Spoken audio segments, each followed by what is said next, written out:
carp. It's just when hunting up in North Texas, had these hogs show up early in the evening downwind of me. One cow in the back. And as you hear, there's one cow amongst that group of hogs that I need to be wary of. Here I've moved up in a position where I'm parallel to them, relative to the wind, and I hope they don't notice me.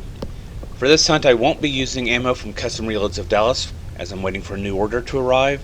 Instead, my buddy A5 Blaster made up for me some Barnes LRX 127 grain solid copper bullets from my Grendel. And here I've moved up one last time, and it's one move too many, as the hogs have spotted me or heard me or smelled me and have started moving away, headed towards that one cow. So I'm going to target this hog off to the side that's by itself.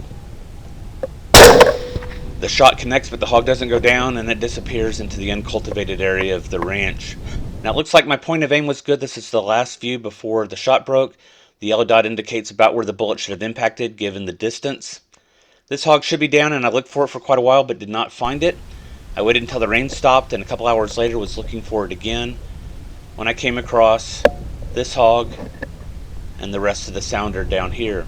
Now they are all downwind of me, and the sounder's in a more open area, but it's directly downwind, and so I'm not going to make an approach on those. Instead, I'm just going to wait for this hog that's much closer and see if it moves into a more open area where I can get a clean shot. It looks like he's taking notice. Possibly he can smell me because he is downwind of me. So here we go.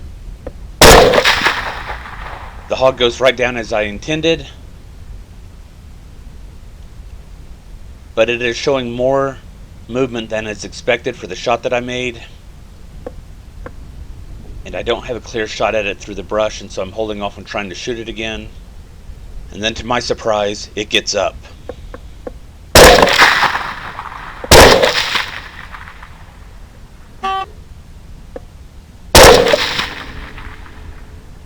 By spinning as this hog is doing, it is a much more difficult target than if it were to run in a straight line, and I have trouble connecting with it. But I connect with it here in the hindquarters. It goes down again, and as it rolls, I'll connect with it through the shoulder and neck area. Brass Catcher by Tactical Brass Recovery.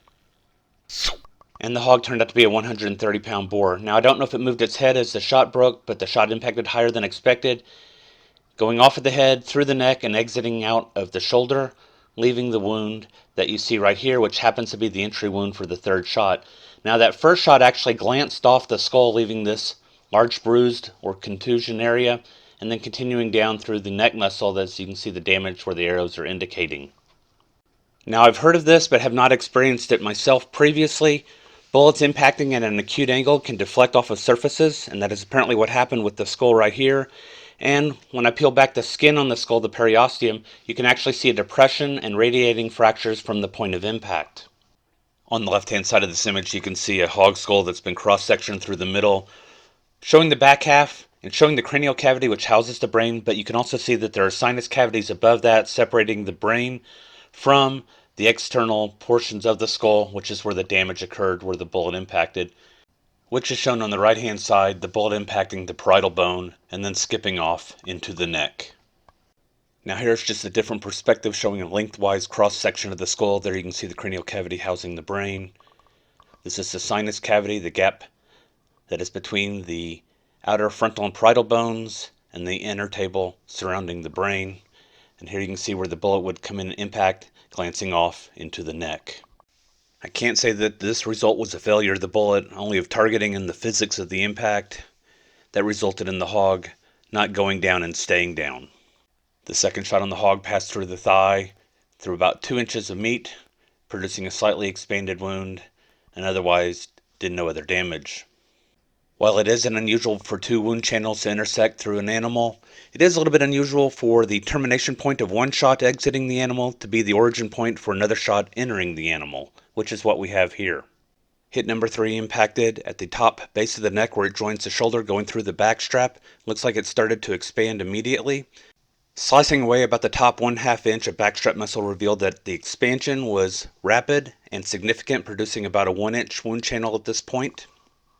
The bullet continued through to the opposite side, producing this large exit wound. This is significant because when you see a wound like this for a bullet that's passed through the body, you can anticipate that the damage underneath is going to be impressive, and sure enough it was, creating this huge wound channel coming through the hog after passing through the spinous processes of the cervical vertebra, damaging them along the way. So given the circumstances of the shots, this is probably the only one that gives us any sort of relevant information about what to expect for a bullet going through the torso of a hog. The results look pretty good so far, and hopefully with some additional testing, the results will be replicated.